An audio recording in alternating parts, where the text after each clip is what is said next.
হযরত খানজাহান আলী মাজারে যাওয়ার পথ হচ্ছে এটাই। এটা হলো মাজারের মূল ক্যাম্পাসের প্রবেশের গেট।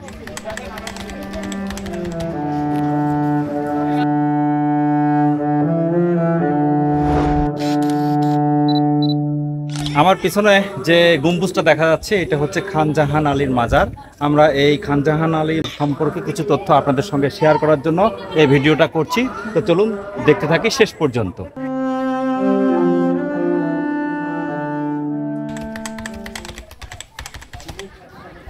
সমাধি ফলক থেকে জানা যায় যে তিনি 1459 খ্রিস্টাব্দে এশার নামাজরত অবস্থায় মৃত্যুবরণ করেন।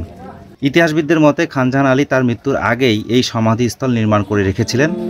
প্রায় 550 বছরের অধিক সময় ধরে এই মাজারের বিভিন্ন দর্শনার্থী ও ভক্তরা নিয়মিত যাতায়াত করে আসছেন। এই যে দেখছেন এদিক দিয়েই মাজারে প্রবেশ করা যায়। আমরা এখন সেদিকে যাব না। এই গেট দিয়ে আমরা একটু ভিতরে ঢুকবো। এখানে একটা বিশাল দিঘি আছে।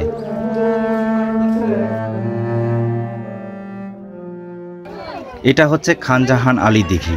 বিশাল আকৃতির এই দিঘিটা। মাছ আছে, অনেক বড় বড় মাছ আছে, কুমিরও আছে এখানে। তবে স্থানীয়ভাবে এই দিঘিটা মাজার দিঘি হিসাবে পরিচিত। অনেকে আবার ঠাকুর দিঘিও বলে।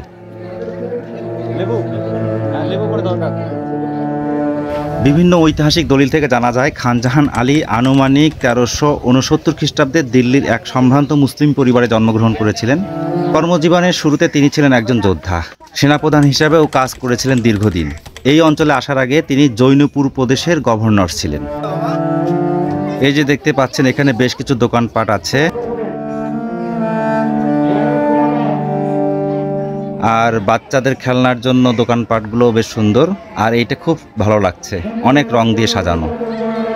বিভিন্ন তথ্য থেকে জানতে পারলাম খানজাহান আলী জৈনপুরের গভর্নর থাকা অবস্থায় ইসলাম প্রচারের সচেষ্ট ছিলেন। বহু মসজিদ নির্মাণ করেছিলেন। প্রকৃতপক্ষে তিনি ছিলেন একজন সুফি সাধক এবং ইসলাম প্রচারক।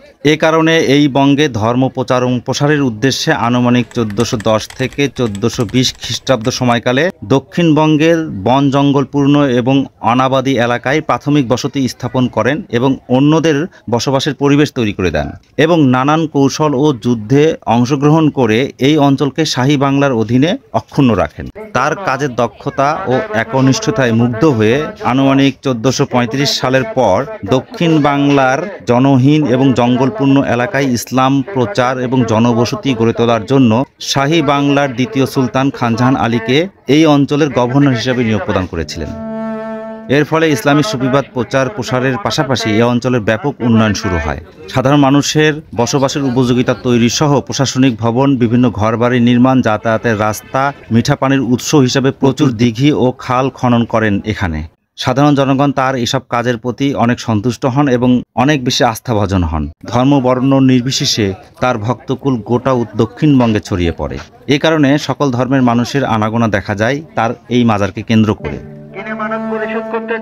এখন এই যে সিঁড়িটা দিয়ে আমরা উপর দিকে উঠবো, আর উপরে যে সামনে গেটটা দেখা যাচ্ছে ওই গেট দিয়ে প্রবেশ করলেই মাজারে যাওয়া যাবে।